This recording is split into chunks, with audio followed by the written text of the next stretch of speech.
Hello नमस्कार दर्शकों, झनक सीरियल में आप सभी का स्वागत है। आज के एपिसोड में हम देखते हैं जहाँ पे नील जो होता है वो होटल में ऑर्डर दिया रहता है और वो बोलता है कि केक में प्लीज़ तेजस्विनी का नाम लिख दीजिए और ये लाल बलून वगैरह दीजिए। तभी वहाँ पे अनिरुद्ध देख रहा होता है, बोलता है वाओ इंटरेस्टिंग, किसी को प्रपोज करने जा रहा हो। तभी अनिरुद्ध बोलता है वाओ, नील बोलता है वाओ अनी तुमसे मिलकर बहुत अच्छा लगा, तुम यहाँ पे क्या कर रहे हो। बोलता है बस जैसे यहाँ से मैं किसी से मिलने आया था, बट ये किसके लिए, किसी को प्रपोज, कोई समवन स्पेशल। तो नील बोलता है येस, एक्चुअली मैं किसी को प्रपोज करना चाहता हूँ, एक लड़की जो मुझे बहुत पसंद है और मैं उसको प्रपोज करना चाहता हूँ। तो लड़कियों को ये सब चीज़ें अच्छी लगती है ना, स्पेशल फील होता है इसके लिए। एंड मैंने कभी ये सब किया नहीं है, तुझे तो पता है सच में, तो मैं सोच रहा हूँ ये करने। तो अनिरुद्ध बोलता है कॉम ऑन, तुझे क्या लगता है कि ये सबसे प्रपोज होते हैं? तुझे प्यार जो होता है ना वो आंखों में दिखना चाहिए, सामानों में नहीं। तो नील बोलता है बट लड़कियों को ये सब पसंद है ना। अनिरुद्ध बोलता है बेशक पसंद है, लेकिन हम उसके लिए क्या कर सकते हैं, सब कुछ यही काफ़ी नहीं है।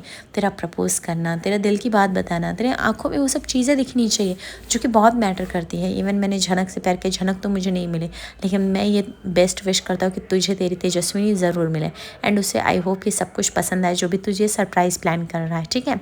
तो अनिरुद्ध बोलता है ओके चलो मैं जा रहा हूँ, बाय लेटर है। नील बोलता है ओके बाय, मैं जा रहा हूँ। अनिरुद्ध बोलता है या ऑल द बेस्ट। दूसरी तरफ हम देखते हैं यहाँ पे बड़े इंस्पेक्टर आते हैं सीनियर, एंड वो बोलते हैं सबको बाहर जाने के लिए, झनक से अकेले में इंक्वायरी करेंगे। जहाँ पे परिवार वाले रेडी नहीं होते हैं कि हम नहीं जाएंगे। यहाँ पे छोटाउन बोलता है मैं तो यहीं रहूँगा सर, आप मेरे सामने बात कर सकते हैं। बट झनक समझाती कि प्लीज़ जाइए, मैं अकेले भी ये सब हैंडल कर सकती हूँ, प्लीज़ छोटाउन बात मान जाइए। उसके बाद अनिरुद्ध छोटाउन और लालन को बाहर भेज देती है। उसके बाद वो इंस्पेक्टर साहब से बोलती है बोलिए सर आपको क्या सवाल जवाब करना है। तभी इंस्पेक्टर बोलता है तुम्हारा पहले मुझे बताओ अर्शी के साथ क्या रिश्ता है। तभी यहाँ पे झनक बोलती है कि अर्शी दीदी मेरी बहन है, और ये बात मुझे काफ़ी टाइम के बाद पता चली। दैट मतलब कि ये हुआ कि मुझे कुछ समय पहले उनकी प्रेगनेंसी से पहले पता चली ये बात। मैं श्रीनगर की रहने वाली थी, वहाँ पर अनिरुद्ध सर जी से मेरी मुलाकात हुई। ज़िंदगी में मेरे साथ कुछ ऐसा हुआ जिसकी वजह से उनको लेके आना पड़ा यहाँ कोलकाता में। तो मैं यहाँ पे कोलकाता में आई, उसके बाद मैं उनके यहाँ कुछ दिन रही एज ए मेहमान बन के। फिर मैं उनका घर छोड़ के चली गई बाहर, लेकिन बाहर भी कुछ गुंडे मवाली ऐसे थे जो मुझे छेड़ रहे थे, बार बार मुझे परेशान कर रहे थे। मुझे कोठे वाले के पास भी वहाँ से मैं किसी तरह अपनी जान बचा के भाग के आई। जब बाहर आई तो उसके बाद मैं बेहोश हो गई। उसके बाद हॉस्पिटल में एडमिट हुए, पुलिस वालों ने इन्फॉर्म किया, तो मैंने छोटाउन को कॉल लगाई। छोटाउन मुझे आए और वहाँ से डिस्चार्ज करके अपने साथ ले गए, उस घर में रहने लगे। उस घर के अभी भी मैं वहाँ से अभी भी जाना चाहती थी, लेकिन उसके बाद अर्शी दीदी बोली कि वो प्रेग्नेंट है, मैं उनका ख्याल रखूँ, उनके बच्चे का ख्याल रखूँ। तो मैं वहाँ मान के गई, रुक गई, क्योंकि वो मेरी बहन भी थी। उसके बाद फिर सब मुझे फोर्स करते रहे। उस घर में कुछ ऐसे भी लोग हैं जो नहीं चाहते मैं वो घर छोड़ के जाऊँ, इसलिए मैं उस घर में रही, बाकी कुछ ऐसा नहीं। दूसरी तरफ हम देखते हैं यहाँ पे छोटाउन काफ़ी वर्ड होता है, बोलता है कि अनिरुद्ध ये सब क्या चला, अगर ऐसे चलता रहा तो झनक की ज़िंदगी बर्बाद हो जाएगी, झनक सिर्फ पुलिस और कोर्ट कचहरी तक ही सीमित रह जाएगी। अनिरुद्ध बोलता है नहीं ऐसा बिल्कुल नहीं होगा, ये फॉर्मेलिटीज़ है। अगर पुलिस वहाँ ले आए इसका मतलब ये नहीं कि गिरफ्तार कर लिए, पुलिस सवाल जवाब करे इसका मतलब नहीं सिद्ध हो गया कि झनक बेगुनाह, अरे झनक ने गुनाह किया है। तभी यहाँ पे लालन कहता है मेरे पास कमिश्नर सर का कॉन्टैक्ट है, मुझे लगता है कि हम लोग को वहाँ जाना चाहिए, कमिश्नर सर ज़रूर हमारी बात सुनेंगे। अनिरुद्ध बोलते तुम सही बोल रहे हो, हम ज़रूर जाएंगे, लेकिन आई थिंक अभी वी हैव टू वेट, झनक का हमें इंतज़ार करना चाहिए बाहर, और अभी हमें उसके प्रोसेस में रुकआउट, क्योंकि हम बाहर पर डालेंगे तो पुलिस को भी शक बढ़ता जाएगा। छोटाउन बोलता है कि तू शायद सही कह रहा है, हमें बाहर वेट करना चाहिए, लेकिन आई होप कि झनक की ज़िंदगी में ये सब जो उतार चढ़ाव है बंद हो जाए। तभी यहाँ पे पुलिस बोलता है कि लेकिन ये बताओ तुम्हारा बच्चा चुराने के उस दिन तुम हॉस्पिटल में अकेले क्या कर रही थी, तुमको नर्स ने जब इन्फॉर्म किया तुमने घर वालों को क्यों नहीं किया। झनक बोलती सर आई रिपीट, मैंने घर वालों को कैसे मैं इन्फॉर्म करती जब मुझे खुद को नहीं पता था, नर्स ने मुझे कुछ भी नहीं बताया था, मुझे शक हुआ था, इसके लिए मैं बेबी रूम में गई थी।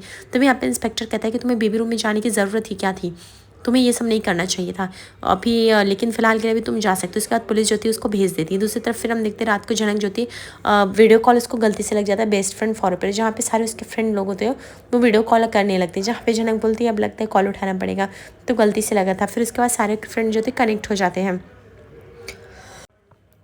और झनक सबको देखती खुश होती है, सारे फ्रेंड जो थे खुश होते हैं और सब लोग एक दूसरे से अपना हालचाल पूछते हैं।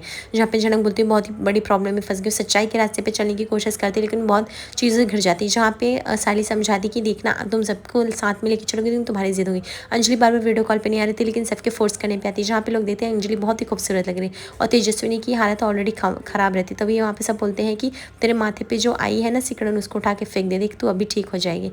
तभी यहाँ पे वीडियो कॉल खत्म होता है और झनक सो जाती है। दूसरी सुबह हम देखते हैं पुलिस पुलिस घर पे आती है, जहाँ पे बोलती है कि हमें मिस झनक रैना से मिलना है, आप उन्हें बुला दीजिए। तभी यहाँ पे अनिरुद्ध आ जाता है, बोलते हैं कि क्यों, आपको क्या मिलना है? अभी तो कल तो झनक आई थी ना इंक्वायरी के लिए, तो आपको ऐसे क्या मिलना है? दूसरी तरफ झनक उठने ही वाली होती है कि बौद्धो माँ बोलती हैं कि झनक तुम बिना खाना खाए नहीं जाओगी, पहले खाना खा लो।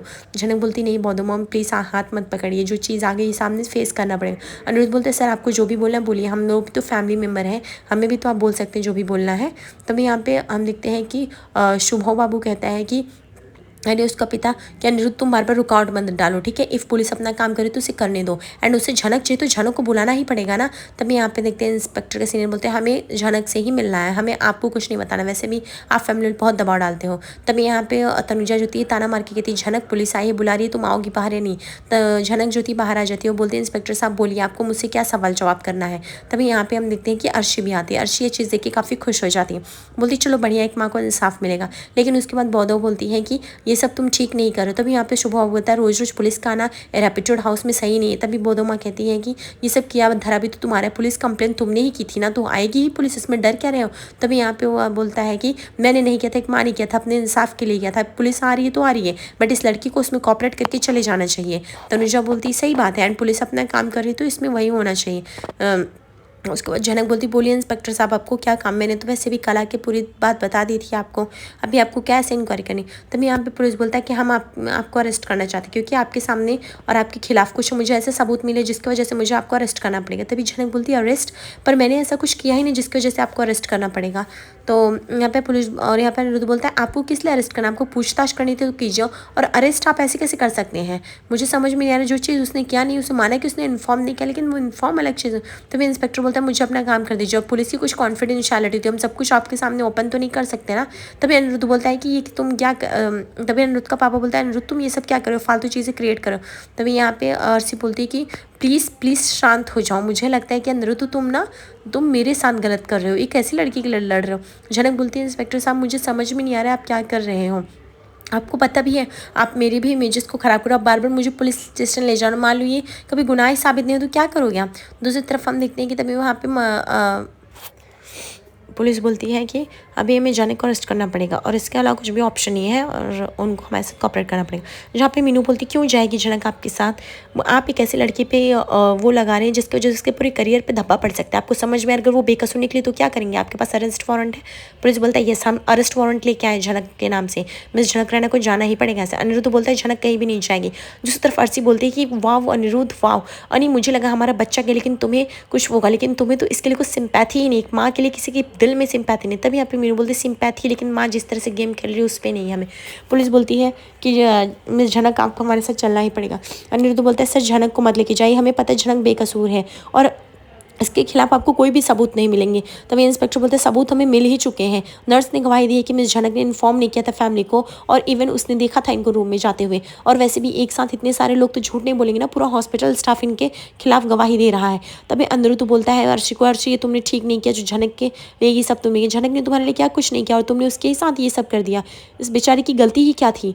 तभी यहाँ पे झनक ज्योति पूरी तरह से शौक होती, बोलती है इंस्पेक्टर साहब मैं सच बोल रही हूँ कि मेरी इसमें कोई गलती नहीं, लेकिन फिर भी आपको लग रहा है और ये ज़रूरी नहीं कि वो लोग का झूठ आपको सच लगे और मेरा सच झूठ। तभी यहाँ पे हम देखते हैं कि अनिरुद्ध के पिताजी बोलते हैं अनिरुद्ध ये सब क्या है, तुम्हें अपनी पत्नी और बच्चे का साथ देना चाहिए तो तुम एक पराई लड़की का साथ दे रहे हो, ये सब क्या है?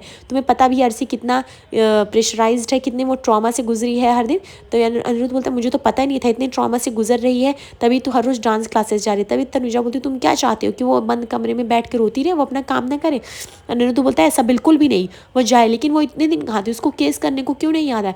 मैंने तो उसे कभी रोते हुए नहीं देखा, वो अपने काम को लेकर तो इतनी एक्टिव है कि डेली जा रही है, उसको तो केस की नहीं पड़ी, उसको तो झनक से बदला लेना। अनिरुद्ध बोलता है कि अनिरुद्ध के पिताजी बोलते हैं शुभ बाबू की अनिरुद्ध तुम ये सब जो तमाशा करो ये सब बंद करो, ठीक है, बाहर वाले के सामने तुम्हें क्या करने की ज़रूरत है?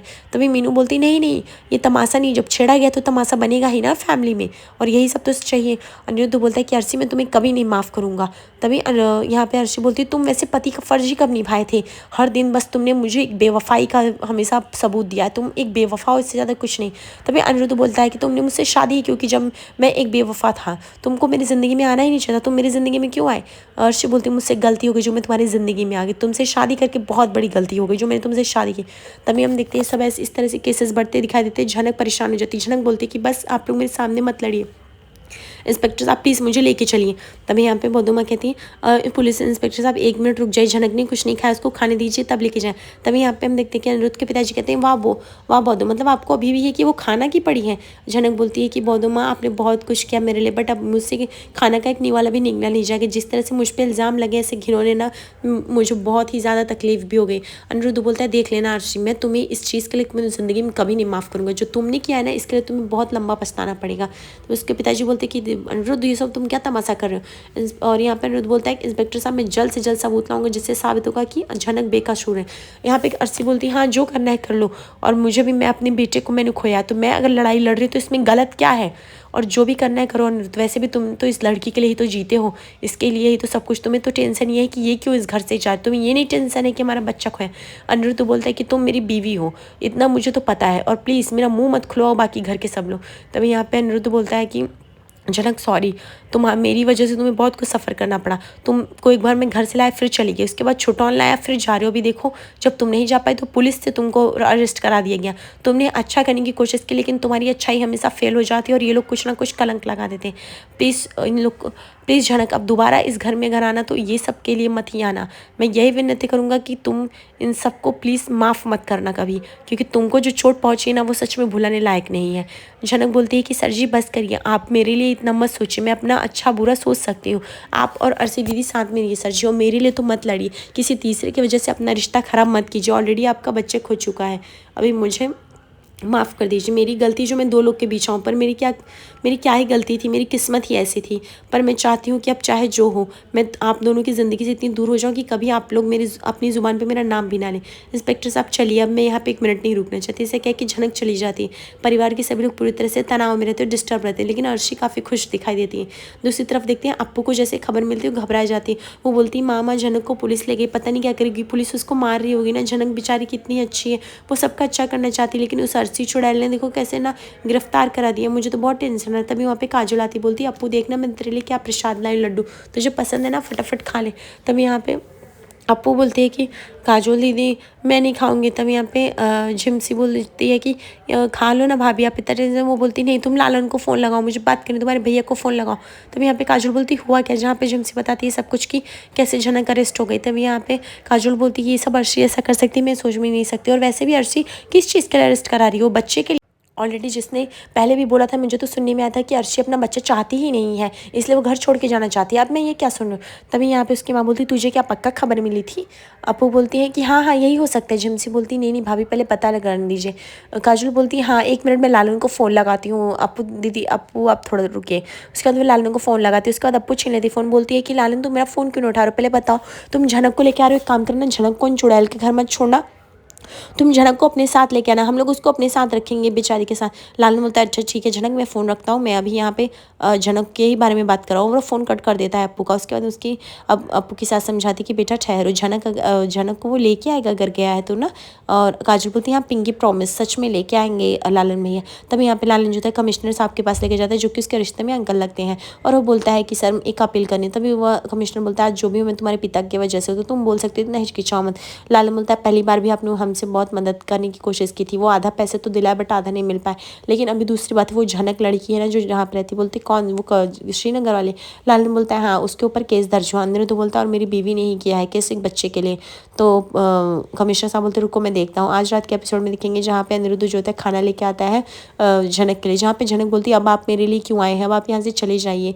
तभी यहाँ पे अनिरुद्ध बोलता है मैं तुम्हारे लिए एंड तक लड़ूंगा, और सच सबके सामने आएगा झनक, और ये तुम देखने ला।